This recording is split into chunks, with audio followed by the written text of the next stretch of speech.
Madam ఇప్పుడు కాల్పుల శబ్దం వినగానే మీకు ఏమనిపించిందండి అక్కడ? ముందు కాల్పులు అవి కాదు కానండి, కాశ్మీర్ అంటేనే చాలా మంచి ప్రదేశం అండి. అది చూడడానికి చాలా భూతల స్వర్గం అండి. అది చాలామంది చూడవలసిన ప్రదేశము. మేము చూసి ఎంజాయ్ చేసాం కూడా అండి 3 రోజులు.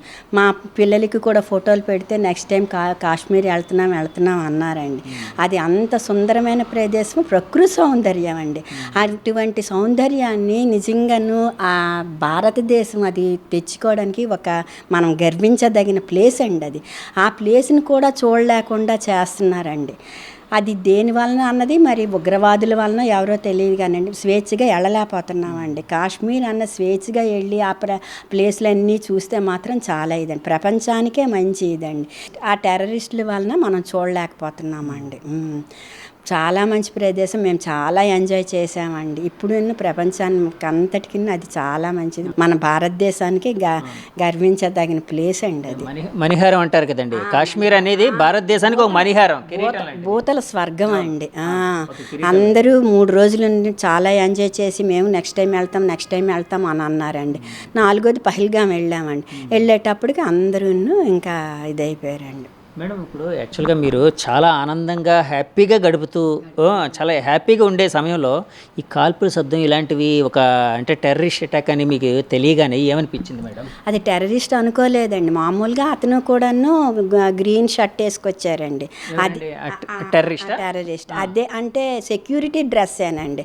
సెక్యూరిటీ వాళ్ళకి డిజైన్ ఉంటుంది, ఏంది ప్లెయిన్ అండి, అలాంటి గన్నేనండి. పరిగెత్తి వస్తున్నారండి. ఆయన పరిగెత్తుతుంటే ఎక్కడ సెక్యూరిటీ ఎక్కడ, నేను సెక్యూరిటీ వాళ్ళేమో అనుకున్నాను కానీ టెర్రరిస్ట్ అనుకోలేదు. అతను సెక్యూరిటీ వాళ్ళేమో అనుకుని అలా చూస్తున్నానండి. ఈ లోపేమో లేదు పరిగెత్తాలి అనేటప్పటికి అందరం బాత్రూమ్ వెనకతలు పరిగెత్తామండి. అక్కడ ఒక 50 మందిలా ఉన్నామండి. ఒక 50-60 మందిలా ఉండేటప్పటికి అందులోంచి ఒకరండి లేదు పరిగెత్తాలి, చెట్టు వెనకతలు దాక్కోవాలి అన్నారండి. చెట్టు వెనకతలు ఎందుకు దాక్కోవాలి అంటే వాళ్ళకి తెలియకుండా చెట్టు వెనకతలు దాక్కోవాలన్నారు. ఈ లోపేమో చెట్టు వెనకతలు దాక్కోవాలంటే మాకు కొంచెం ఒక 7 కొంచెం అంటే హైట్ మీద అన్నమాట చెట్లు ఉన్నాయి. ఈ లోపేమో చెట్టుకి వెళ్ళాలంటే పెన్షన్ దాటాలండి. ఆ పెన్షన్లో దాటాలంటే ఆడవాళ్ళం లేదండి, ఒక కుక్క వెళ్ళినంత ఉందండి, అంత ఉందండి. పెన్షన్లో పాము పాకుతాం చూడండి, అలా పాకామండి. అలా ప్రాకుతుంటే మగవాళ్ళు ప్రాకుతుంటే వెనక అట్నుండి ఏమో లాగుతున్నారండి, ఇలా అవతలకి వెళ్ళిన వాళ్ళు లాగుతున్నారండి. ఆ లాగేటప్పుడు మాకు ఇవన్నీ పట్టేస్తున్నాయండి. మాకు పట్టేస్తుంటే అవతల వాళ్ళు లాగుతున్నారు, మేము ఒకరికొకరు అలా సహాయం చేసుకొని లాగేటప్పటికి వాడు మొత్తం ఇలా లాగుతున్నాం కాదండి, వాడు అక్కడి నుండి గమనించాడండి. ఎవరైతే పరిగెట్టుకొని వచ్చాడో గమనించాడు, పరిగెత్తి రాలేదండి. అతను టెర్రరిస్ట్ అని ముందు అనుకోలేదు నేను. అటు నుండి మేము ఇటు నుండి అతి కష్టం మీద వెళుతుంటే అతను ఏంటంటే మరి నేను అనుకోవడం ఏంటంటే తీగి దాటి వచ్చారేమో, తిన్నగా వచ్చి అక్కడ నిలబడిపోయారండి. మీ ఎదురుగా అండి? ఎదరంగానండి, ఎదరంగా నిలబడిపోయారండి. నిలబడిపోయేటప్పటికి పరిగెత్తామండి. పరిగెత్తేటప్పటికి ఫస్ట్ మౌళి గారు, ఆ తర్వాత మావారు, ఆ తర్వాత నేను శశిధర్ వాళ్ళ ఆవిడ, మేము కొంచెం దూరం వెళ్ళామండి. ఫస్ట్ ఎక్కడైతే చెట్టు ఉందో ఆ చెట్టు దగ్గర మౌళి గారు ఉండిపోయారు. పరిగెట్టలేక అలసిపోయి అంటే అది అనుకోవచ్చు, లేదంటే ఫస్ట్ ఏ చెట్టు అయితే అది దాని దగ్గరే ఉండిపోతారు కదా, ఆధారం ఎక్కడ దొరికిందో అక్కడ ఉండిపోయారు. ఆయన దొరికిపోయారు. మా వారేమో పక్కనేమో ఏం చేశారంటే అమ్మ కూర్చుంటే ఏంటని మా వారే పరిగెత్తారండి. పరిగెత్తేటప్పటికి మౌళి గారు వెనకనే వాడు వచ్చాడండి. అంటే కాదండి, మౌలి గారు చెట్టు చాటుకి పరిగెట్టి అంటే దాక్కోవడం కుదరలేదండి? దాక్కున్నారు కానీ ఆయన చూశాడు, టెర్రరిస్ట్ అన్నవాడు చూశాడండి. ఆయన వెనకనే వస్తున్నాడండి, వాడు వెనకనే వస్తున్నాడు. ఇప్పుడు చెట్టు కింద దాక్కోవడం అంటే టెర్రరిస్టులు కనపడకుండా దాక్కోవాలండి. ఆయన ఏంటంటే చూస్తూ దాక్కున్నారండి. చూస్తూ దాక్కుండేసరికి ఈయన ఎడం వైపు చెట్టుకి వెళ్ళారు, ఆడు కుడి వైపు చెట్టుకి వెళ్ళిపోయాడు. చెట్టు ఎలా ఉంది, ఈయన ఇలా తిరిగారు, ఆడ అలా తిరిగారు, వచ్చేసాడండి. మేము ఒక 6 అడుగులు కొంచెం ఎత్తుగా, మేము 6 అడుగుల దూరంలో మేము ఉన్నామండి. అప్పటికి మీరు చాట్లో దాగున్నారండి? మేము లేవండి, ఆడవాళ్ళని కాల్చడానికి మేము మగవాళ్ళే. అప్పటికి ఆడవాళ్ళని కాల్చట్లేదని మీకు అంటే తెలియదు కదా, అంటే ప్రాణభయంతో పరిగెడుతున్నారు అంటే మరి మేము ఇంకేం చేయలేమండి. అంతకన్నా మేము ఇంకా మాకు ఇవన్నీ నొప్పులు, దానివల్ల ఇంక ఏదైతే అదే అని చెప్పేసి అలా నిలబడిపోయామండి. నిలబడిపోయి అలా చూస్తున్నాము. చూసేటప్పటికి ఆయన ఏంటంటే మౌళి గారి దగ్గర నిల్చున్నాడు. ఏంటి బయట అన్నాడండి. బయట అంటే కూర్చున్నాడండి. నేనేంటంటే రక్షిస్తాడు కామని అలా చూస్తున్నానండి. అతను టెర్రరిస్ట్ అనుకోలేదు నేను, సెక్యూరిటీ ఏమో అలా చూస్తున్నానండి. చూసేసి ఇతను నేను పర్వాలేదు, నేను దగ్గరికి ఉండి తెస్తారేమో అనుకుని చూసేటప్పటికి ఇచ్చేసారు. ఆయన కాల్చడం మీరు చూసారు కదండి. ఇక్కడ ఇలా చేశారండి, ఇక్కడ ఇలా పెట్టేశారు. అంటే కాదండి, దగ్గర పెట్టి కాల్చారండి. దగ్గర పెట్టానండి. ఆయన కూర్చున్నారు, ఆయన కరెక్ట్గా ఆయన లెవెల్ ఈ లెవెల్కి ఏమో సెట్ చేసుకున్నాడండి. ఏమనిపించిందండి మీకు? నాకు అంటే తప్పుగా అనుకోద్దండి, అంటే మిమ్మల్ని గమనించలేండి. అదేలేండి, ఇంకా ఏం లేదండి. ఆయన ఏమో ఆయన అది కాల్చడం, ఇది ఇలా అనడం, ఇలా కూలిపోవడం అయిపోయిందండి. మౌళి గారు అంటున్నానండి నేను. మౌళి గారు అంటుంటేమో ఇంకా మౌళి గారు అని అప్పుడు నేనేమనుకున్నానంటే శాంతి వెళ్ళిపోవాలి వాడు మా దగ్గరికి వచ్చాడు అనుకోండి, ఇంకో మిగిలిన ఇద్దరు దొరికిపోతారండి. అది మాత్రం నా నోటి నుండి వచ్చింది, శాంతి ఆయన అలా వెళ్ళిపోవాలి అని సరే కరెక్ట్గా ఆయన డౌన్లో ఇలా వెళ్ళిపోయాడు. అదే లాస్ట్ అండి. ఆయన మౌళి గారిని, చంద్రమౌళి గారిని కాల్ చేసి వాడు వెళ్ళిపోయాడు. అదే లాస్ట్ అండి. ఇంకా పిన్ డ్రాప్ సైలెన్స్ అయిపోయింది. ఇంకెక్కడ మోతలు వినపడలేదు. అప్పుడు మావారు చంటి చెట్లు పక్క నుండి వచ్చారండి. అంటే కాదండి, అప్పుడు వచ్చారు, తర్వాత మీరు మళ్ళీ పరిగెట్టుకొని అక్కడికి వెళ్ళారు. నేను అప్పుడేమో ఏమైందంటే మౌళి గారి దగ్గరికి వెళ్ళిపోతాను, ఎందుకంటే నాకు తెలుసు కదండి మౌళి గారు ఇది అయిపోయి వద్దు అంటున్నారండి వీళ్ళు. లేదు నాకు ఎంత ఇది అనిపించిందంటే, మనం అందరం కలిసి వచ్చాం, మన తాలూకా ఇది, ఆయన దగ్గరికి వెళ్ళట్లేదు, అంత మానవత్వం లేకుండా ఎలా మనం ఇదవుతాం? ఆడు మనిషిని ఎలా కాలుస్తున్నాడండి అలా అనమాట. మనిషిని అసలు అతను ఎవరో తెలియదు. పోనీ ఏదైనా పగ మీద కాల్చాడంటే అనుకోవచ్చు, అతను ఎవరో తెలియదు, వచ్చాడు, సరెండర్ అయిపోయిన మనిషికి కాల్ చేశాడండి. మనం దగ్గరికి వెళ్ళలేని పరిస్థితి అండి. చాలా అసలు మానవత్వం లేదా ఇంతలానా? ఇలా మనం ఆయన వదిలేసి పరిగెత్తవలసిన ఇంత మానవత్వం కూడా మనకి లేని పరిస్థితి. అంటే వాడు వస్తాడేమో భయం అండి, మళ్ళీ ఎక్కడ ఉంటాడో తెలియదు, ఎలా ఉంటాడు భయం అండి ఎటు. అప్పుడేమో ఏం చేశానంటే గబగబా శశి వాళ్ళ ఆవిడ ఉన్నది కదండి, వీళ్ళేమో చెట్ల చాటు నుండి వచ్చారండి. శశి వాళ్ళ ఆయన థర్డ్ పర్సన్ థర్డ్ వచ్చారండి. వచ్చేసరికి వాళ్ళ ఆయన అప్పు అనమాట. అప్పటికి ఇంకా ఆ అప్పు దగ్గర పరిగెట్టేటప్పటికి నేను కూడా ఈవిడ్ని అనమాట. ఈ వాళ్ళ ఆవిడని గబగబా పరిగెత్తించి, చంద్రమౌళి గారు మిస్సెస్ లేరండి ఇంకా అప్పుడు, శశిధర్ వాళ్ళ మిస్సెస్ అండి. నేను ఆమె ఉన్నాము. గబగబా పరిగెత్తి ఆ శశిధర్ చేతిలో వాళ్ళ ఆవిడ చేయిని పెట్టేసి మీరు పరిగెత్తండి అన్నాను. ఈలోపు ఈయన వచ్చారు కదండి, హస్బెండ్ గారు వచ్చారు. అప్పుడు నేను ఆలోచించానండి, మౌళి గారు ఏం లేరు, ఇప్పుడు ఏంటి వాట్ నెక్స్ట్ అనేటప్పటికండి ఆవిడని రక్షించు, మౌళి గారు మిస్సెస్ని రక్షించు అనేసరికి మణిగారు ఎక్కడున్నారు అనేసరికి ఆవిడ ఎక్కడి నుండి వచ్చారనండి అక్కడ కూర్చున్నారండి. ఆవిడ ప్రాణభయంతో అలా పరిగెట్టి అక్కడ కూర్చున్నారు. అంటే లోపల నుండి ఆవిడ కూడా లోపల నుండి వచ్చినట్టుగా ఉన్నారు, కూర్చున్నారండి. కూర్చుండేటప్పటికి ఈయన అంటున్నారంటే మణిగారిని శశి అంటున్నారు. ఆమె కాదు కదా, అందుకని ఆమె ఏం చేస్తున్నారంటే పలకట్లేదు. నేనేమో పైకెత్తి ఏమండి అంటున్నాను. అప్పుడు మణిగారు అక్కడ ఉన్నారు. ఆవిడ నన్ను చూశారు. ఆవిడ నన్ను చూసి అప్పుడు ఏమన్నారంటే మణిగారు వచ్చేయండి అని అన్న. అప్పుడు ఈయన నన్ను చూశారు. అప్పుడు ఈయన చేయి నేను, నా చేయి మణిగారు పెట్టుకుని పైకి ఎక్కామండి. ముందు పైకి ఎక్కామండి. పై తర్వాత కిందకి దిగాలండి. దిగిన దాంట్లో ఇద్దరివి షూస్ పోయాయండి. నేను అక్కడ ఆ షూసే వదిలేశానండి. ఆమె కూడా షూస్ వదిలేశారండి. డౌన్కి వెళ్ళాలి. డౌన్కి వెళ్తే బురద తప్పిపోతున్నామండి. చిన్న ముక్కలండి, రాళ్ళండి. కానీ ప్రాణభయం అవేమీ మాకు తెలియలేదండి. అది అయిపోయిన తర్వాత ఒకసారి ఆమె పడిపోయారండి, ఒకసారి నేను పడిపోయానండి. పడిపోయిన తర్వాత ఒక్క టైంలోనండి పైకి వెళ్ళి డౌన్కి రావాలండి. ఇంకా శశి నేను మరి ఇచ్చేయలేనని ఆవిడ జారుడు బాల జారిసినట్టు జారేశారండి. మన చంద్రమౌళి గారు మిస్సెస్ అలా జారుకుంటూ వెళ్ళిపోయారు. అప్పుడు అంటున్నారండి శశి ఈయన లేరు ఈయన ఎక్కడున్నారు అని అంటే, ఈలోపేమో మంచు కరిగి వరద వస్తుంది కదండి, ఆ వరద ఏమో మధ్యలో ఉందండి. వరద వస్తుందండి, అది మొత్తం మొత్తం ఇదేంటిదంటే మంచు కరిగి ఒక సెలయేరు లాగా వస్తుందండి. అది ఒక్కొక్క దగ్గర ఉధృతంగా ఉందండి, ఒక్కొక్క దగ్గర తేలిగ్గా ఉందండి. ఆ సెలయేరుకి శశి వాళ్ళ ఆవిడ ఇటు వెళ్ళిపోయారు, నేను ఈయన మా మణిగారు ఇటు వెళ్ళిపోయామండి. మా వెనక ఒక వృద్ధ దంపతులు ఉన్నారండి, 80 సంవత్సరాల ఇద్దరు.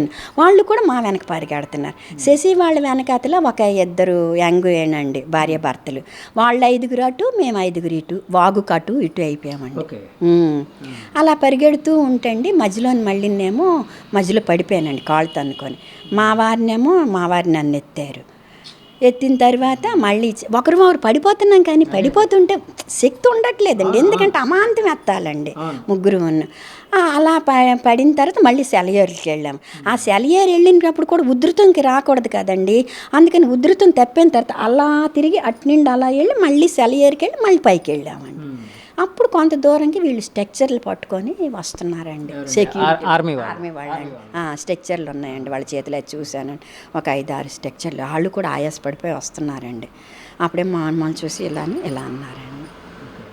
ఏమంటే ఇప్పుడు మీ ఎదురుగానే చంద్రమౌళి గారిని వాళ్ళు కాల్చారు కదండి, అది చూడగానే మీ పరిస్థితి ఏంటండి? అంటే ఎందుకంటే ఇప్పుడు అది చాలా ప్యానిక్ సిచ్యుయేషన్. అంటే మన ఎదురుగా కోడిని కోస్తూ ఉంటేనే చూడలేము, అలాంటిది మనతో సన్నిహితంగా ఉండే మనతో పాటు వచ్చిన అదేనండి నేను ఏంటంటే ఇంకా ఆయన లేరు, ఇప్పుడు ఏంటి చెయ్యాలి, ఆవిడని రక్షించాలి. దాంట్లోనండి ఒక విధమైన ఇది వచ్చేసిందండి, డీప్గా వచ్చేసిందండి. తెగింపు అంటే నేను మెడిటేషన్ కూడా చేసుకుంటాను, అందుకు కొంచెం వచ్చి ఇప్పుడు ఆవిడని రక్షించాలి. ఇప్పుడు ఆయన పోయిన అలాగే రారు, ఇప్పుడు ఉన్న ఆవిడని మనం రక్షించాలి, ఆవిడని రక్షించి బయటికి తీసుకురావాలి. అదే నేను కూడా అదే చెప్పారు, నువ్వేంటంటే ఆవిడతోటే ఉండు, నువ్వు ఏ ఫోను ముట్టకు, అన్నీ చూసుకుంటావు. ఆవిడ చేసి భయం వేస్తుంది అని నాకు చేతులు గట్టి కొట్టుకున్నారండి. అదంతా ఏంటంటే ఆవిడని రక్షించాలి, ఆవిడని వాళ్ళ పిల్లలకి అప్పచెప్పాలి. ఎలాగూ ఆయన మరి మేము అప్పచెప్పలేము అని మాత్రం నాకు మైండ్కి వచ్చి ఈయన కూడా చెప్పారండి, మణిగారినే నువ్వు చూసుకో. ఏమండి ఇప్పుడు చంద్రమౌళి గారిని కాల్చినప్పుడు మీరు ఎదురుగా చూశారు అన్నారు కదా, అంటే అప్పటికే ఆ మైదాన ప్రాంతం మొత్తం కొంతమంది శరీరాలతో ఏమైనా పడిపోయి అలాగే ఏమైనా ఉందండి? దూరంగా ఒకటి మాత్రం చూశానండి, అంతే. ఒక ఆయన పడిపోయి ఉన్నారు, అంతే, అదొకటే చూశాను. తర్వాత మౌళి గారేనండి. మొత్తం అంతా ముందుకే ఉన్నట్టుగా ఉంది. మేము చాలా పెద్ద గ్రౌండ్ అండి, చాలా పెద్దదండి, చాలా పెద్ద గ్రౌండ్ అండి. మధ్యలో ఒక మొత్తం చాలా ఎన్ని ఎకరాలని చెప్పలేం, కానీ చాలా ఎక్కువ పెద్దదేనండి. అయితే ఈ ఫస్ట్ అయినవన్నీ ఫస్ట్లో కాబట్టి మాకు కనిపించలేదండి. మధ్యలో మాత్రం ఒక ఆయనకి పడిపోయారు, ఆమె ఏడుస్తున్నారండి పక్కనే, అదొక్కటే నేను చూశానండి. చూసిన తర్వాత మౌళి గారిని చూసిన తర్వాత ఇంకా మరి కాల్పులు అయిపోయి వాళ్ళ ఆపరేషన్ కూడా అయిపోయినట్టుకొని వెళ్ళిపోయారండి. ఒక 10 minutes అంత పెట్టుకుంటారు కదా, అయిపోయిందండి.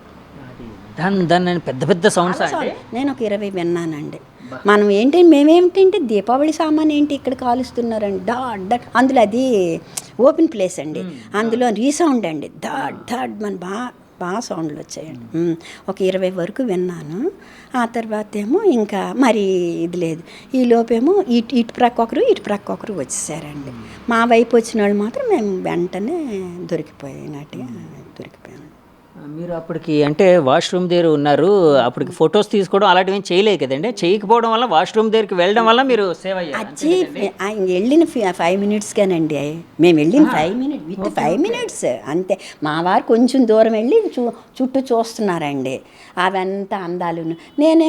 నేను వాష్రూమ్కి వెళ్ళలేదు, వాళ్ళు వాష్రూమ్కి వచ్చేటప్పటికి నేను ఎలా చూస్తున్నా, వాళ్ళు వాష్రూమ్కి వచ్చేసరికి వితిన్ 5 minutesలోనే దడ్మని ఏంటి అనేటప్పటికి టెర్రరిస్టులు వచ్చారు అని వాళ్ళందరూ. కాదు మేడం, ఇప్పుడు మీ ఎదురుగా అంటే మీరు ఫెన్సింగ్ దాటుతూ వస్తుండేటప్పుడు ఆ టెర్రరిస్ట్ చూసి అవతల వైపు వచ్చాడు ఎదురుగా అని అన్నారు కదండి, అంటే ఒక్కడనే చూసారా, మీరు ఎంతమందిని చూసారండి టెర్రరిస్టులని? అతను ఒక్కడే మీరు చూసారు, ఎందుకంటే మా దగ్గర వచ్చిన మీ దగ్గరికి వచ్చారు, మిగతా వాళ్ళందరూ వేరే మరి ఎక్కడ ఉన్నారు తెలియదు, కానీ అతను మాత్రం మమ్మల్ని ఫాలో అవ్వకుంటూ మా వెనకను వచ్చేసాడండి. మేడం ఇప్పుడు చంద్రమౌళి గారు ఇలాగా లేరు అని అంటే ఆయన మరణాన్ని మీరు చూశారు, ఒకవైపు ఆయన భార్యకి ఆ విషయం తెలియకూడదు, ఆ సిచ్యువేషన్, మానసిక పరిస్థితి అంటే ఆవిడ కూడా తన భర్త కోసం అంటే ఆవిడ చాలా ప్యానిక్గా వెతుకుతూ ఉండుంటారు కదండి ఆ సమయంలో. ఆమె అడిగారండి మౌళి గారు, ఆమె ధైర్యంగా ఉన్నారు. నేనే కొంచెం ఇది, ఆ మౌళి గారు మాత్రం ఎటు నిండైనా తప్పించుకొని వచ్చేస్తారు, ఎలాగో వచ్చేస్తారు అనుకున్నాం. ఎందుకంటే చల్లా చెదిరి అయిపోయాం కదండి అనుకున్నారు. అనుకున్న తర్వాత అప్పుడు నేను అన్నాను, మౌళి గారు కొద్దిసేపు పోయిన తర్వాత అంటుంటే, మౌళి గారు అక్కడ చెట్టు దగ్గర కూర్చున్నారు, కాకపోతే కొంచెం స్పృహ తప్పినట్టుగా ఉన్నారు, అందుకని వీళ్ళందరూ వెళ్ళి తెస్తారు మణిగారు అని చెప్పాను. మీరు చెప్పారండి? అంటే మీకు తెలిసినా కూడా చెప్పకూడదు. మళ్ళీ ఇంకోటి అండి, కరెక్ట్గా అంత అయిపోయిన తర్వాత ఇంకా కొంచెం ఉండేటప్పుడు అండి, ఒక చిన్న ఒక 18-20 సంవత్సరాల పిల్లలండి అటు నుండి వచ్చారండి, వస్తున్నారు మాకు హెల్ప్ చేయడానికి. వచ్చిన వెంటనే మేము ఈయన చెయ్యి నేను నా చెయ్యి అయినా ఈయన ఆయాస పడిపోతున్నారు, అందుకని వాళ్ళు వచ్చి వెంటనే మమ్మల్ని చూసేటప్పటికేమో నేను అన్నాను, భయ్యా హెల్ప్ మీ అన్నాను.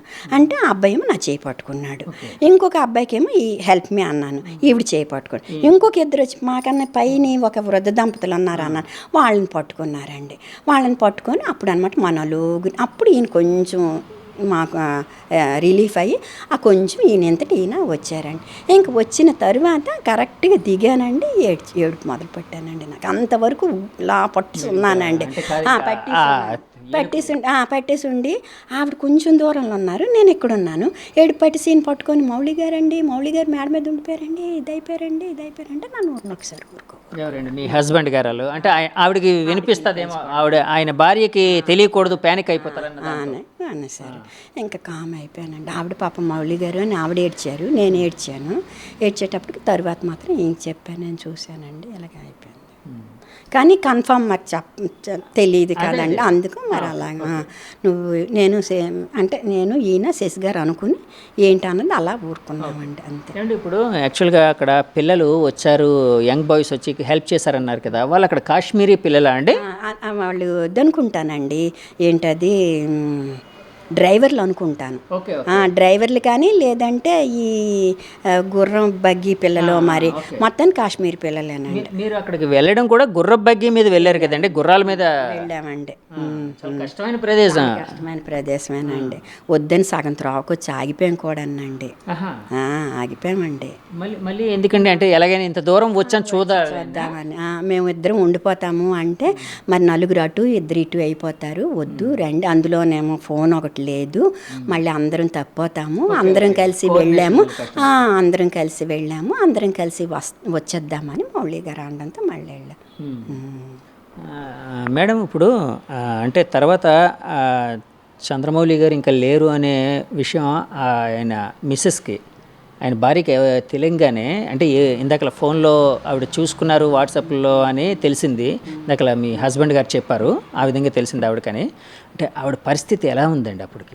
అసలు ఆవిడ చాలా కామ్ అండి, ఏం మాట్లాడరండి, చాలా కామ్ అండి ఆవిడ, ఏం మాట్లాడకపోయేటప్పటికి మాకు ఏంటంటే ఇంత అల్లర్లని మాకు తెలియదు, ఎందుకంటే కాశ్మీరు పిన్ డ్రాప్ సైలెన్స్ అయిపోయింది, అక్కడ విషయాలు ఏమీ తెలియట్లేదు. అదే శ్రీనగర్ నుండి జమ్మూ వచ్చాం, అక్కడ కూడా పూర్తిగా వాట్సాప్ మొత్తం అన్నీ క్లోజ్ అయిపోయి బంద్ అయిపోయి కాము కూర్చున్నామండి. కూర్చొని ఏంటది జమ్మూ నుండి ఢిల్లీ వచ్చామండి. ఢిల్లీ వచ్చి పక్కనే నేను కూర్చున్నానండి, ఎందుకో నేను ఇలా తిరిగానండి. ఆవిడ కూడా ఏంటో ఊసిపాకేమో ఇలా పెట్టుకొని ఇలాగా వాట్సాప్ ఓపెన్ చేశారండి. అంటే అప్పటికే ఆవిడకి ధైర్యం ఉంది, అంటే ఆవిడకైతే ధైర్యం ఉంది చంద్రమౌళి గారు వస్తారు అని. అంటే వీళ్ళు చెప్పారు కదండి, చిన్న హెడ్ ఇంజరీ అయ్యింది, వచ్చేస్తారు, ఐసీలో ఉన్నారు, మనం అదని. నేను ఆతర్ చెప్పాను, ఏంటి శశి అలా ఉందంటే, కొంచెం మనము ఇక్కడ మనకి భాష తెలియదు, మనం లోపలికి వెళ్ళనివ్వట్లేదు, వెళ్ళిన వాళ్ళు రానివ్వట్లేదు, మణి గారు మనం వెళ్ళిపోదాము, మన ఊరు మనక బోల్డ్ మంది మనకి డాక్టర్స్ మన ఊరికి వెళ్తే, కాకపోతే ఒక 1-2 నెలలు పడుతుంది అంటే, 2 నెలలు కాకపోతే 6 నెలలు పెట్టిన పర్వాలేదండి, చిన్న ఐసీలో ఉంది, చిన్న ఇదంట, అందుకు మనం తీసుకెళ్ళిపోదాం, వెళ్ళిపోయిన తర్వాత మనం అక్కడ ట్రీట్మెంట్ చేసుకుందామనే చెప్పామండి. ఆవిడ కూడా అదే నమ్మారండి. చెప్తుంటే అందుకే మేము ఫోన్లు ఎత్తలేదు. వాళ్ళు ఫోన్ చేస్తుంటే వాళ్ళ పాపతో అంటుంది, అమ్మ నాకు ఏం చెప్పట్లేదమ్మా, ఏంటి నాకు తెలియట్లేదమ్మా అని ఆవిడ అంటుంటే, అప్పుడేమో ఆంటీ ఎవరున్నారు పక్కనే అంటే శశి ఆంటీ ఉన్నారని ఆవిడ చెప్పారండి. నాకు ఇచ్చారు. నాకు ఇస్తే ఆంటీ మమ్మీకి తెలీదా అని వాళ్ళ పెద్ద పాప అందండి. లేదమ్మా తెలీదు అని అన్నానండి. అప్పటికి మీరు వీళ్ళకి కన్వే చేశారు ఇన్ఫర్మేషన్, అంతే కదండి? అదే వీళ్ళు అంటే మీతో పాటు వాళ్ళ పాప ఏమో వాళ్ళ అమ్మగారితో మాట్లాడుతున్నారు. సో ఆవిడకి తెలుసు, ఆ పాపకి తెలుసు తండ్రి లేరని. తెలుసో మరి తెలీదో తెలియదు కానీ, ఆంటీ తెలుసా మమ్మీకి చెప్పారా అని అడిగా. లేదమ్మా చెప్పలేదు అనేసి ఇంక నేను ఎక్కువ మాట్లాడలేదండి. వెంటనే ఇచ్చేసానండి. మేడం ఇప్పుడు యాక్చువల్గా అంటే స్త్రీలు చాలా బ్రాడర్గా ఆలోచిస్తారని చెప్తూ ఉంటారండి. ఎందుకంటే కుటుంబం అంటే దేశంతో సమానం. సో కుటుంబాన్ని మేనేజ్ చేసే వాళ్ళు దేశాన్ని కూడా మేనేజ్ చేయగలుగుతారని చెప్తూ ఉంటారు. సో బ్రాడర్గా ఆలోచిస్తుంటారు, వాళ్ళ ఆలోచనలు కూడా చాలా గొప్పగా ఉంటాయని చెప్తూ ఉంటారు చాలామంది. సో మీరు నిజంగా అలాంటి అంటే మీకు తెలిసి ఎప్పుడు అలాంటి సంఘటనలు ఎప్పుడు వినలేదు కదండి? వార్తల్లోనే ఉన్నామండి. మేమే ఒక వార్త అవుతామని మాత్రం మేము ఎప్పుడూ అనుకోలేదండి. వార్తల్లో అక్కడ ఉన్నారు, ఎక్కడున్నారు ఉగ్రవాదులు అనుకున్నారు, కానీ మేము వార్త అవుతాం అనుకోలేదండి అసలు. ఇప్పుడైనా ఇదే చెప్తున్నామండి, ఏంటంటే మనము స్వేచ్ఛగా మా వారు చెప్పినట్టుగా స్వేచ్ఛగా మన దేశాన్ని మనం స్వేచ్ఛగా చూసుకోకపోతే ఇంకెందుకండి? అమెరికా వెళ్తాం ఓహో అంటాం, ఆస్ట్రేలియా వెళ్తాం ఓహో అంటాం, ఇది వెళ్తాం ఓహో అంటాం. మన దేశంలో బోల్డ్ వింత ఇవన్నీ ఉన్నాయండి. అన్నీ మనం చూసుకోవాలండి. ఆ చూసుకోవడానికి టెర్రరిస్టులు యావత్ ప్రపంచం మన దేశం రావాలండి. ఆ టెర్రరిస్టులని రూపుమాపితే మన దేశం బాగుంటుందని నేను అనుకుంటాను. అదండి, ఇప్పటికీ అది చేస్తున్నారండి మోదీ గారు, కానీ మరి ఇంకా చెయ్యాలేమో మరి నాకైతే మాత్రం అంత ఐడియా ఇది లేదండి. మేడం మీరు అంటే చంద్రమౌళి గారిని ఎదురుగా కూర్చోమండం అదంతా చూశారు కదా, అంటే ప్రత్యక్ష సాక్షి మీరు, అంటే మీ వాళ్ళు పరిగెడుతూ అంటే కొంచెం ముందున్నా మీరు చూశారు కదా, అంటే వాళ్ళు చంద్రమౌళి గారు ఆధార్ కార్డు తీసుకోవడం అలాంటివి ఏమైనా జరిగాయండి? అలాంటివి ఏమైనా చూసారండి? అసలు ఏమీ లేదండి, ఏం లేదండి. అసలు నిలబడ్డారండి బయట కూర్చుండిపోయాడండి. కూర్చున్న వెంటనే అసలు ఇంకొక వర్డ్ మాట్లాడలేదండి. ఇతను కూడా అవ్వలేదు. అప్పుడే వాళ్ళకి టైం అయిపోతుందో ఏంటో తెలియదండి. టక్కుమని అన్నారండి, నిమిషం ఒక్క సెకండ్ అండి ఇలాగ అన్నారు, ఇలాగ వచ్చేసారండి. ఈ మాట కానీ ఉలుకు కానీ ఏమీ చేయలేదండి. అదే లాస్ట్. అయిన తర్వాత మాత్రం శాంతి అనుకుంటే మాత్రం ఆయన వెళ్ళిపోయారండి. మరి ఎవరెవరి దగ్గర ఏమేమి అన్నారో తెలియదు, కానీ అంత టైం లేదండి. ఎందుకంటే అతను పిట్టలాగా కుందేలాగా దొరికిపోయారండి. ఇంకా ఎవరి ప్రాణాలను వాళ్ళు రక్షించుకోవాలని భయంతో పరిగెడతాం, అతను దొరికిపోయారు. ఇంకొక మాట లేదండి, ఇంకా మాట లేదు. కూర్చున్నారు, ఇచ్చేసారు, వెళ్ళిపోయాడు అంతే. వెళ్ళిపోయేటప్పుడు అదే ఇంకొక శశిధర్ తాలూకా ఫోను పడిపోయిందండి. ముందు మావారండి, మావారి తర్వాత నేనండి, నా తర్వాత శశిధర్ వాళ్ళ ఆవిడండి, ఆ తర్వాత శశిధర్ అండి, ఆ తర్వాత మౌళి గారి తర్వాత వాళ్ళ ఆవిడండి. ఈ శశిధర్ ఫోన్ పడిపోవడం శశిధర్ వాళ్ళ ఆవిడ అది మౌళి గారి ఫోన్ అనుకొని మౌళి గారికి ఇచ్చిందంటండి. అందుకు మౌళి గారి దగ్గర ఇప్పుడు 2 ఫోన్లు ఉన్నాయండి. అప్పుడు తర్వాత శశిధర్ చూసుకొని నా ఫోన్ లేదు అని అన్నారు. ఈవిడ అంటుంది, అయితే ఇది మీ ఫోనా, నేను మౌళి గారికి ఇచ్చానండి. మౌళి గారు ఇలా వంగుంటాం కదా, పడిపోయిందండి. అయితే అది నేను మౌళి గారికి ఇచ్చాను, అది మీ ఫోన్ అనుకోలేదు అనేసాను. అందుకు ఇప్పుడు మౌళి గారు 2 ఫోన్లు అని చెప్పారు కదండి, జేబులో 2 ఫోన్లు ఉన్నాయి, ఉంగరం పంపిస్తానని వాళ్ళు ఇచ్చేస్తారు. అది అందులో ఒకటి శశిధర్ గారి ఫోన్. మేడం అంటే యాక్చువల్గా ఇలాంటి సంఘటనలు జరిగిన తర్వాత, కానీ మీ ఎదురుగా జరిగిన తర్వాత ఏంటండి మీ అంటే మానసికంగా, అంటే మీరు మెడిటేషన్ ఇలాంటివి చేస్తారు కాబట్టి చాలా స్ట్రాంగ్గా ఉన్నారన్నారు. ఆ ట్రామా అంటారు, అంటే ఒక రకమైన అది నేను 2 రోజుల వరకు ఆ ట్రాన్స్మిషన్ ఏంటంటారు అంటారు చూడండి, ఒకలాంటిది అయిపోయిందండి. ఇంకా నాకు ఇంకేమీ లేదండి. అంటే ఏడుస్తున్నాను కానీ ఒకలాంటి దీంట్లోకి మొత్తిస్తారు చూడండి, అలా మత్తులో ఉండి ఆవిడని రక్షించాలి, ఇంటికి వెళ్ళిపోవాలి అని. ఇక ఇప్పుడు నిన్నటి నుండి కొంచెం ఇచ్చేసి ఒళ్ళంతా నొప్పులు, సూదులతో పొడిచినట్టుగా ఇదంతా. ఆవిడని మాత్రం సేవ్ చేయాలని అలాగని పట్టుకొనే ఉన్నానండి. రాత్రి అంతా ఆవిడ గదిలో పడుకోబెట్టుకొని ఒళ్ళో చేతులు చల్లగా అయిపోతుండేవండి ఆవిడవి. గట్టి పట్టుకొని చంద్రమౌళి గారు మిస్సెస్ మిస్సెస్ ఎప్పుడైతేనండి ఆవిడ ఢిల్లీలో తెలిసింది కదండి, అది ఒక విధంగా మంచిది అనిపించింది నాకు. ఎందుకంటే ఢిల్లీ నుండి వైజాగ్ వచ్చిన వరకు ఆవిడ మైండ్ కొంచెం తేరుకోవడానికి లేదంటే సడన్గా అక్కడ చెప్పినది కదా, కొంచెం ఆవిడ అనమాట ఆవిడ అని ఆవిడ మనసు ఇది అవ్వడానికి బాగానే అయ్యింది. తర్వాత ఏంటంటే అక్కడ మాత్రం శశి భయం వేస్తుంది, శశి భయం వేస్తుంది, శశి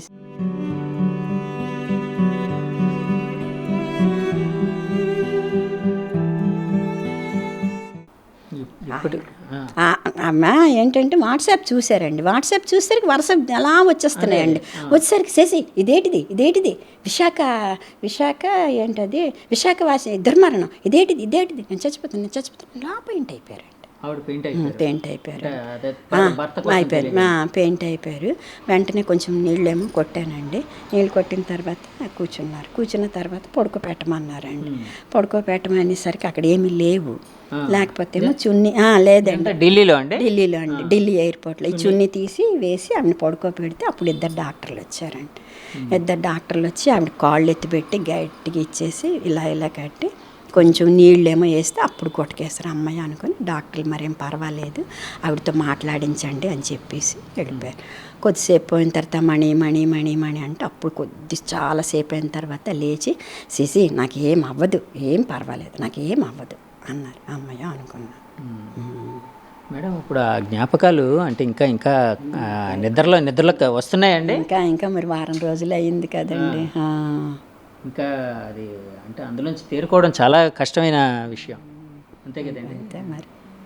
అలాంటి వాళ్ళని అంటే మీరు అంటే ఎందుకంటే పోయిన ప్రాణాలు 26 మంది అమాయకులు టూరిస్టులని అదేనండి అన్నాను నేను. ఏంటంటే యుద్ధాలు జరుగుతూ ఉండేటప్పుడు కొంచెం చంపుకోవడం వేరు. వాళ్ళు ఎవరో తెలియదు, వీళ్ళెవరో తెలియదు, అమాయక ప్రాణులను అలాగని పోనీ అతను కూర్చున్నారండి పాపం.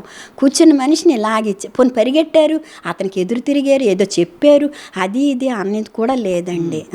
కూర్చున్న మనిషిని అలా ఇది చేస్తే కుందేళ్ళని కూడా మనం ఆలోచించే కాలుస్తాం కదండి. అంత దీనిగానండి లేకుండా ఎలాగ మరి ఇది మళ్ళీ ఎంతండి చిన్న పిల్లలండి, టెర్రరిస్టులు చిన్నవాళ్ళండి. అంటే మరి సన్నంగా దీనిలాగే ఉన్నారండి, చిన్నపిల్లలండి 20-25 సంవత్సరాల లోపు కూడా ఉండరేమోనండి. సన్నంగా యూనిఫామ్ వేసుకొని పొట్టిగా ఉన్నారండి. గన్లు అన్నీ పెట్టుకొని గన్ మాత్రం ఇలా పెట్టుకున్నారండి. ఒక గన్ను, యూనిఫామ్ ఏమో గ్రీన్ది ఉందండి, ప్లెయిన్ అండి గ్రీన్. లైఫ్లో ఎప్పుడు జరగకూడదు, అదే ఎప్పుడు జరగకూడదు, ఇదే లాస్ట్ అవ్వాలని ఆ దేవుని ప్రార్థిస్తున్నానండి.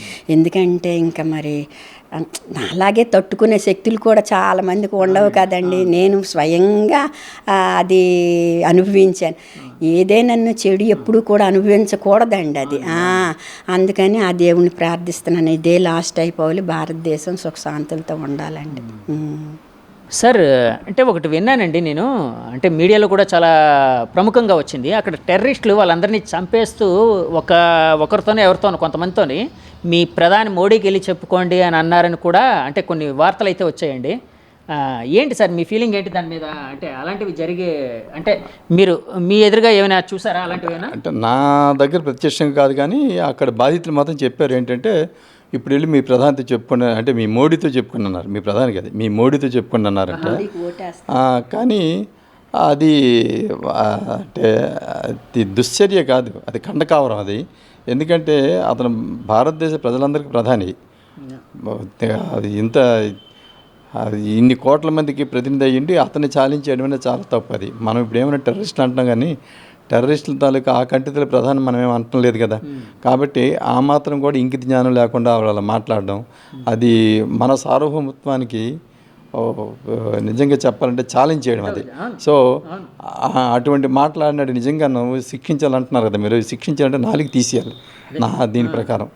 సో అది చాలా అంటే తప్పుడు వాక్కులేదు, అది నా ఒపీనియన్. చంపుతున్న వాళ్ళతో పాటు ఉన్న వాళ్ళ భార్యలతో వాళ్ళతో అన్నారు. అదే అంటే ఇప్పుడు ఒక అతన్ని చంపేశారు, అతని భార్యతో ఇది చేసిన ఛాలెంజ్ ఇది ఏంటంటే, ఇప్పుడు వెళ్ళి మీ మోడీతో చెప్పుకోండి ఏం చేస్తాడో చూద్దామని. సో ఆయన అన్నారని చెప్పేసి ఆవిడ అక్కడ చెప్పారు, అక్కడ హాస్పిటల్లోని.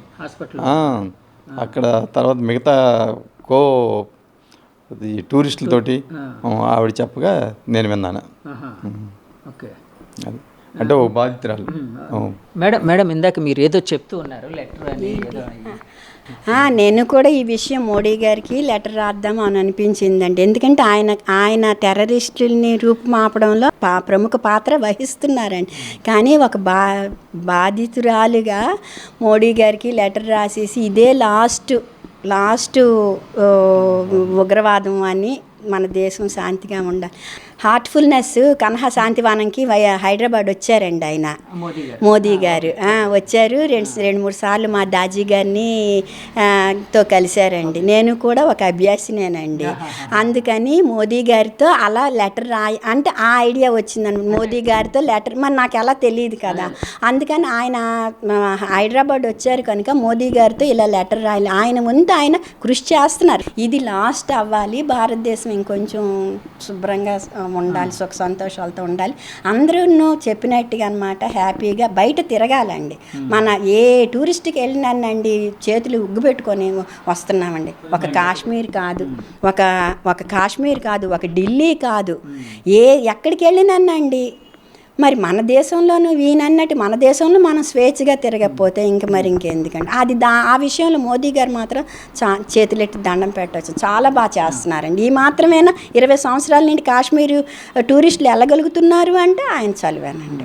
మేడం ఇప్పుడు మోదీ గారికి లెటర్ రాస్తానన్నారు కదా, అంటే లెటర్లో ఏ విషయాన్ని ప్రముఖంగా అంటే ఉగ్రవాదాన్ని రూపుమాపండి, గట్టిగా దాని మీద కృషి చేయండి అనా? అంతేనండి. అదే చేద్దాం. ఇలా ఉగ్రవాదం చేసే వాళ్ళని ఏం చేయాలమ్మా?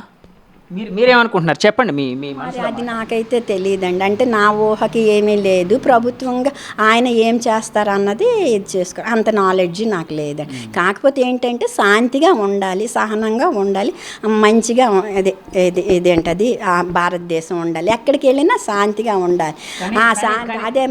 అదే ఇప్పుడు కరువు అవుతుంది. కానీ శాంతిగా ఉండేటప్పుడు పక్కవాడు చెంపలు కొట్టి ప్రాణాలు తీస్తూ ఉంటే తిరగబడాలని అంటే అనుకోవడం తప్పేం కాదు కదా. అందుకనే టెర్రరిస్టులను ఇది చేసేసి ఒక రూపమాపి శాంతిగా చేయమని అంటున్నాను. అది అంటే ఉగ్రవాద నిర్మూలన చేసి శాంతి నెలకొల్పాలి అన్నది నా ఉద్దేశం. అంటే ఉగ్రవాదాన్ని రూపుమాపి ప్రపంచ శాంతి, కానీ వాళ్ళు కొట్టిసారని మనం శాంతిగా ఉండడం అది కాదండి నేను అంటున్నది. అదనమాట సార్. ఇప్పుడు ట్రామా నుంచి మీరు ఒక మెచ్యూర్డ్ పర్సన్, ఏజ్లోనే కాకుండా ఎడ్యుకేషన్ ఇలాంటి వాటిలో కూడా ఒక మెచ్యూరిటీ అనేది ఉంది, రకరకాల విషయాల మీద మీకు అవగాహన ఉంది. సో ఆ ట్రామా అనేది ఇది ఆలోచనలు, ఆ జ్ఞాపకాలు సైకలాజికల్గా ఎలా చేస్తుంది, అంటే అందులోంచి ఎలా బయటపడుతున్నారు? అలా కాదంటే డెఫినెట్గా అది సైకలాజికల్ దాని ఇంపాక్ట్ ఉంటుంది.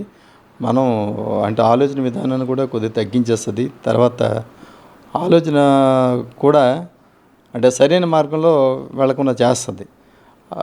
ఇప్పుడు అంటే కొద్ది టైం అయింది కాబట్టి నార్మల్స్కి వస్తున్నాం. సో అంటే షివరింగ్ అనేది ఉండేది మొదట్లో, ఫస్ట్ 1 or 2 days వరకు. అంటే ఆలోచనలు అలా ఆలోచనలు వచ్చేవి మనకి, అంటే షివరింగ్ అంటే వచ్చేది. తర్వాత అది గ్రాడ్యువల్గా కొద్దిగా తగ్గింది. నేను కూడా ఓంకారం చేసుకుంటాను, ధ్యానం చేసుకుంటాను కాబట్టి కొంతవరకు I could overcome it. Sir యాక్చువల్గా ఇప్పుడు ఒక సంఘటన ఏదైనా ఒక దుర్ఘటన జరిగినప్పుడు మనం బాధితులం అయితే మన రక్తం మరిగిపోతూ ఉంటుంది. అంటే ఎవరికైనా అంటే దాని మీద ప్రతీకారం తీర్చుకోవాలి, మనకి ఇంత అన్యాయం జరిగింది ఏమీ అంటే ఇక్కడుండే పరిస్థితి ఏంటంటే ఒక మామూలు అమాయకపు టూరిస్టులు మీరందరూ సరదాగా మన దేశాన్ని చూడడం కోసం వెళ్ళారు. అక్కడికి వెళ్ళిన తర్వాత ఇలాంటి దుర్ఘటన జరిగింది, మీ స్నేహితుడిని కోల్పోయారు. అలాగే 26 మంది భారతీయులు అనే దాన్ని స్ట్రెస్ చేయాలి మనం, ఎందుకంటే వాళ్ళందరూ మన సహోదరులు. సో వాళ్ళని కోల్పోయాం. సో అంటే ఆ నెత్తురు ఉడుకుతూ ఉంటుంది, ఎందుకంటే ఇది చూసిన వాళ్ళకే నెత్తురు ఉడుకుతుంది. అలాంటి సమయంలోని పాకిస్తాన్కి సంబంధించిన వాళ్ళు అంటే ఇందులో మా ప్రమేయం ఏమీ లేదు, కొంతమంది వాళ్ళ మంత్రులు అంటారు అక్కడ మోదీ వాళ్ళ ప్రభుత్వమే చేసుకుంది, అదంతానా వాళ్ళ ప్రభుత్వమే కాల్పించుకుంది అన్నట్టు కొన్ని మాటలు. తర్వాత మన ప్రభుత్వం కొన్ని అంటే సింధు జలాల ఒప్పందాన్ని రద్దు చేస్తూ వాళ్ళ దౌత్యపరంగా చర్యలు తీసుకోవడానికి దాన్ని స్టాప్ చేసింది. అంటే అక్కడ ఒక నాయకుడు బెంజీర్ భుట్టో గారి కొడుకు బిలవర్ భుట్టో అంటాడు, సింధు జలాలను వదలకపోతే రక్తం పారిస్తాము. ఇలాంటి వ్యాఖ్యలు వింటూ ఉంటే ఒక సగటు భారతీయుడిగా, ఒక బాధితుడిగా మీ అభిప్రాయం ఏంటండి? ఎలా అనిపిస్తుంది మీకు? అది తెలివి తక్కువ కామెంట్ అండి అది. ఎందుకంటే భారతదేశానికి 26 మందిని అన్యాయంగా చంపినప్పుడు మనం ఏ చర్యను తీసుకుంటాం, అది సహజంగా మన చేతిలో ఉన్నవని నిన్ను దానికి రక్తం పారిస్తామని అనే ఛాలెంజ్ అన్నది అది అవివేకం, తెలివి తక్కువ. ఒక బుట్టో కొడుకు అన్నాడనంటే సహించవచ్చు. ఓ తికాయత్ అన్నాడు ఒక రైతు నాయకుడు, ఇండియా నుంచే అతను అన్నాడట, పాకిస్తాన్ రైతులు ఇబ్బంది పడిపోతారో అలా చేస్తేనే. అలాంటి దౌర్భాగ్యమైన దేశంలో ఉన్నాం మనం. ఎందుకంటే అతను బుట్ట అనకూడదు, కానీ ఆయన క్షమించేస్తాం. ఎందుకంటే ఆడ దేశం కాబట్టి, దేశం దాయాది కాబట్టి దాయాది, తర్వాత వాడి దేశ ప్రాముగ్ధుడు వాళ్ళకి అన్నాడు. మన దేశంలో దౌర్భాగ్యులు ఇలాంటి వీళ్ళు కూడా అక్కడ రైతులు కష్టపడిపోతారు, వాళ్ళని ఇబ్బంది పెట్టడం అవుతుందని చెప్పేసి మన దేశంలో ఉన్న వాళ్ళు అన్నందుకు మేము బాధపడుతున్నాం. వాడెన్నికన్నా ఎక్కువగా వీడన్నందుకు బాధపడుతున్నాం మేము. అంటే మన దేశంలో వాళ్ళే మన సార్వభౌమత్వాన్ని దాన్ని దెబ్బతీస్తున్నారు కదండి. సింధు జలాలను మనం అడ్డుకట్ట వేస్తాం. ఎందుకు ఇస్తాం వాళ్ళకి? సింధు జలాలే కాదు, మిగతావి ఏ రకమైన సదుపాయాలు ఉన్నా మనం అనుభవించుకుంటా వాళ్ళకి ఇచ్చే పరిస్థితులు మనం ఈ ప్రస్తుత పరిస్థితుల మధ్య ఉండకూడదు. ఎందుకంటే ఎన్ని రకాలైన చర్యలు తీసుకోవాలో అన్ని రకాల చర్యలు తీసుకొని ఈ టెర్రరిజంని అంతం చేయకపోతే ఈ ప్రపంచ దేశాలన్నీ ఏదో రోజున అంటే భస్మీపట్నం కాక తప్పదు. సార్, ఇప్పుడు చంద్రమౌళి గారి మిస్సెస్ గారు అంటే అందులోంచి ఎలా ఉన్నారు, ఆవిడ పరిస్థితి ఎలా ఉంది అంటే, యాక్చువల్గా మేము అంటే ఇబ్బంది పెట్టడం అని కాదు కానీ అంటే ఆవిడ కోలుకున్నారా లేదా అన్న ఒక దాంతో అడుగుతున్నామండి. ఆవిడ ప్రస్తుతం అయితే ఇంకా కోలుకోలేదు. ఆవిడ ఇంకా అదే విచార సముద్రంలోనే సాగరంలో ఉన్నారు. ఇంకా రేపే మేము వెళ్దాం అనుకుంటున్నాం. ఇవాళ మంగళవారం కదా, మంచిది కదా వెళ్ళడం మనిషి, రేపు వెళదాం. అది 3వ తేదీన అదే కర్మ కూడా చేస్తున్నారు. 11 రోజు 12 రోజు కర్మ కూడా చేస్తున్నారు. ఇందాక ఆవిడ మొబైల్లో పెట్టారు. సో రేపు వెళ్ళి మేము కూడా లేటెస్ట్ అప్డేట్ చేసి తీసుకోవాలి ఆవిడ ఎలాగున్నారు ఏంటంటే. అప్పుడు ఆవిడ కూడా పరిస్థితి చాలా ఆందోళనకరంగా ఉన్నది. కారణం ఏంటంటే పిల్లలిద్దరూ పెళ్ళిళ్ళు అయిపోయారు, వాళ్ళు అమెరికా వెళ్ళిపోయారు. ఇప్పుడు చంద్రమౌళి గారు ఉంటే వీళ్ళిద్దరూ సంతోషంగా ఉందాం అనుకున్నారు. ఇప్పుడు ఆవిడ పరిస్థితి ఏంటో ఆవిడకి అర్థం కావట్లేదు. అందుకనే ఆవిడ చాలా అంటే అధైర్యంగాను ఆలోచన రహితంగాను ఉన్నారు. ఇప్పుడు తెలియట్లేదు ఆవిడకి ఏం చేయాలన్నది. సో రాబోయే కాలమే చెప్పాలి. సార్, ఇప్పుడు చంద్రమౌళి గారు సరదా మనిషి కదండి. ఎందుకంటే ఫోటోలు చూసినప్పుడు అయితే చాలా యాక్టివ్ పర్సన్ అన్నట్టు అనిపించింది మాకు. చాలా సరదా మనిషి, చాలా సేవా తత్పరుడు. అప్పుడు ఆ రోజుల్లో అంటే కరోనా వచ్చిన టైంలో కూడా అందరు ఇంటింటికి వెళ్ళి కరోనా మందులు పంచాడు. తర్వాత అందరికీ ట్రైబ్స్కు వాళ్ళకి వెళ్ళి శీతాకాలంలో వాళ్ళు చలితో బాధపడతారంటే వాళ్ళందరికీ దుప్పట్లు కొనిసి పంచి తీసుకెళ్ళాడు. సో ఇతను SS Araku valley and Lambasingi వీటన్నిటికి వెళ్ళి తీసుకెళ్ళాడు. అలాగే ఇక్కడ ఇంకొక సంస్థ ఏదో సేవాతత్పర సంస్థ ఉంటే వాళ్ళకి వ్యాన్ కావాలంటే అతను ఇన్ఫ్లుయెన్స్ ఉపయోగించి ఒక వ్యాన్ కూడా స్టేట్ బ్యాంక్ ద్వారా శాంక్షన్ చేయించారు. రకరకాల సేవా తత్పరుడే. ఆర్థికపరమైన కమిట్మెంట్ ఉన్నా సరే అతను చేసి ముందుకు వచ్చేసేవాడు. అందుకే ఇప్పుడు యాక్చువల్గా మేము మా బ్యాంక్ వాళ్ళు కూడా చాలా అంటే నష్టపోయారు. ఒక మంచి కార్యకర్త అంటే మాకు కూడా ఇన్సూరెన్స్ క్లెయిమ్స్ ఇవన్నీ ఉంటాయి. వీళ్ళందరికీ సర్వీస్ అతను చేసేవారు. అలాగే ఇన్సూరెన్స్ కార్డు ఆన్లైన్ మాకు ఎవరికీ తెలియకపోయినా అతనే వచ్చి ల్యాప్టాప్ పట్టుకొని అందరికీ అన్ని రకాలుగా సహాయం అయితే చేసేవాడు. నెక్స్ట్ కొంతమందికి హాస్పిటల్స్ అయితే ఒకవేళ వెళ్ళలేరంటే ఇంటికి వెళ్ళి చేయడం, ఇవన్నీ కార్యక్రమాలు అయితే సేవా కార్యక్రమాలు చేసేవాడు అతను. Next that is not limited only to the state bank retirees, మిగతా వాళ్ళు కూడా చేసేవాడు అది. సార్, ఇప్పుడు ఆయన పార్థివ దేహం వచ్చినప్పుడు కూడా ఒక ఉద్రిక్తమైన వాతావరణం నెలకొంది. అంటే జై భారత్ అంటూ, పాకిస్తాన్ ముర్దాబాద్ అంటూ ఇలా నడిచింది అని విన్నానండి. ఏంటి సార్ ఆ రోజు అక్కడ పరిస్థితి ఎలా ఉందండి? అంటే ప్రజల తలకు ఉద్రేకం అలా ఉన్నది. అది వాళ్ళ ఆవేశం. ప్రజలు నిజంగా చెప్పాలనుకుంటే అతని మీద ఉన్న అభిమానం కొద్ది ఇవేవి చేస్తే వచ్చేవి కావు ఇవి. సో ప్రజలు అనడం అది యథార్థము. నెక్స్ట్ దానికి అతను అర్హుడు కూడాను ఆ స్లోగన్స్కి. సో బ్యాంక్ వాళ్ళే కాదు, బ్యాంకేతరులు కూడా, తర్వాత మిగతా ఒక స్టేట్ బ్యాంక్ కాదు, మిగతా బ్యాంకులు, ఇన్సూరెన్స్ కంపెనీ వాళ్ళు కూడా వచ్చారంట. తర్వాత మేము ఈ ర్యాలీ చేసినప్పుడు బార్ అసోసియేషన్ కూడా వచ్చింది. బార్ అసోసియేషన్ కూడా పార్టిసిపేట్ చేసి అతని తాలూకా సేవలను కొనియాడారు. సార్ మీరు అంటే ఈ ట్రామా నుంచి కోలుకోవాలని మనస్ఫూర్తిగా కోరుకుంటున్నానండి. అలాగే ఇలాంటి ఉగ్రవాద చర్యల వలన మీలాంటి వాళ్ళే కాకుండా ఎవరు మన భారతీయులు అనే వాళ్ళు ఎవరు ఎఫెక్ట్ అవ్వకూడదని నేను మనస్ఫూర్తిగా కోరుకుంటున్నాను. ఆ విధంగా అంటే ప్రభుత్వ చర్యలకి అందరూ మద్దతు ఇవ్వాల్సిన అవసరం అయితే ఉంది. నేనైతే మీడియా ముఖంగా ఇప్పుడు నేను మా వ్యూవర్స్కి కూడా చెప్తూ ఉన్నాను, అందరూ ప్రభుత్వ చర్యలకి, ప్రభుత్వం తీసుకునే ప్రతి చర్యని సమర్థించాల్సిన అవసరం ఉంది, పార్టీలకు అతీతంగా. సో మీరు కూడా అదే భావిస్తున్నారు కదా? నేను కూడా అనుకుంటుంటే ఇక్కడ పార్టీలు అన్నది ఇమ్మెటీరియల్. పార్టీలకు అతీతంగా జాతీయ సమగ్రత, జాతీయ రక్షణ అవసరమైనప్పుడు అందరి ఇంక్లూడింగ్ అపోజిషన్ పార్టీస్ వాళ్ళ తాలూకా బాధ్యత ఇది. వాళ్ళకి కూడా బాధ్యత. అపోజిషన్ అంటే రూలింగ్లో చేసిన అన్నిటికీ మనం వ్యతిరేకించడం కాదు. జాతీయ భద్రత వచ్చినప్పుడు అన్ని పార్టీలు కలిసి చేయాలి. మిగతా దేశాలను చూసి మన నాయకులు నేర్చుకోగలగాలి ఇందులోని. అది నేను చెప్తున్నాను. ఎందుకంటే ఈవెన్ ఇజ్రాయిల్కి వచ్చే సమస్య వచ్చినప్పుడు కూడా ఇజ్రాయిల్లో కూడా మనకన్నా తెలివైన వాళ్ళు, ప్రపంచంలో అంతకన్నా తెలివైన వాళ్ళు ఇజ్రాయిల్స్. అలాంటి దేశంలో కూడాను వాళ్ళకి సమస్య వచ్చినప్పుడు అపోజిషన్ పార్టీస్ కూడా యునానిమిటీగా అందరూ రూలింగ్ పార్టీకి సపోర్ట్ చేశారు వాళ్ళ దేశం తాలూకా సమస్య వచ్చినప్పుడు. అలాగే మన దేశానికి సమస్య వచ్చినప్పుడు మన తాలూకా అపోజిషన్ పార్టీ లీడర్స్ అంటే వీళ్ళు కూడాను ఈ పాలిటిక్స్ని పక్కన పెట్టి జాతీయవాదానికి సమర్థించాలని నేను కోరుకుంటున్నాను. సార్ అది జరగాలి. మన భారతదేశం శాంతి సౌభ్రాతృత్వాలతో ఉండాలి, మనం సుసంపన్నంగా ఉండాలని మనస్ఫూర్తిగా కోరుకుంటున్నాను సార్. Thank you sir. అంటే మిమ్మల్ని ఇబ్బంది పెట్టాలని కాదు, కానీ మీ ద్వారా అక్కడ జరిగిన సంఘటనలు ఏంటో మా ప్రేక్షకులకి తెలియజెప్పాలని చెప్పి ఇంటర్వ్యూ అయితే చేశానండి. థ్యాంక్ యూ వెరీ మచ్ అండి మీ సమయం కోసం. న్యూస్ చూసారు కదండి, పెహల్గాం దుర్ఘటనలో ప్రాణాలతో బయటపడ్డ అదృష్టవంతులు కొంతమంది ఉన్నారు. సో వాళ్ళు తమ అనుభవాల్ని చెప్పారు. ఇప్పుడు అప్పన్న గారి దంపతులు ఎవరైతే ఉన్నారో, అప్పన్న దంపతులు గారు, సో వాళ్ళు మనతో అనేక విషయాలు పంచుకున్నారు. వాళ్ళు అక్కడ కళ్ళకు కట్టినట్టు చెప్పారు. అంటే ఎదురుగా వాళ్ళు అంటే ఎలాంటి దయ జాలి లేకుండా అక్కడ ఉండే వాళ్ళని చంపేశారని చెప్పి ఇలాంటివి అంటే వాళ్ళు చెప్తూ ఇలాంటి సంఘటనలు ఇంకెప్పుడు జరగకూడదు, భారతదేశం అంతా బాగుండాలి, మన దేశంలో మనం ఎక్కడికైనా వెళ్ళే స్వాతంత్రం ప్రతి ఒక్కరికి ఉండాలి, అది కాశ్మీర్ అయినా కన్యాకుమారి అయినా ఎక్కడికైనా వెళ్ళగలగాలి, ఎలాంటి భయం లేకుండా వెళ్ళి మన దేశాన్ని సందర్శించే శక్తి మనకు ఉండాలని చెప్పి కూడా వాళ్ళు చెప్పారండి. ఇలాంటి ఉగ్రవాద చర్యలు ఏ ఉన్నా కూడా ఎలాంటి దయా జాలి లేకుండా మన ప్రభుత్వం వాళ్ళ మీద చర్యలు తీసుకునే విధంగా కూడా జరిగిన రోజే మనందరం బాగుంటామండి.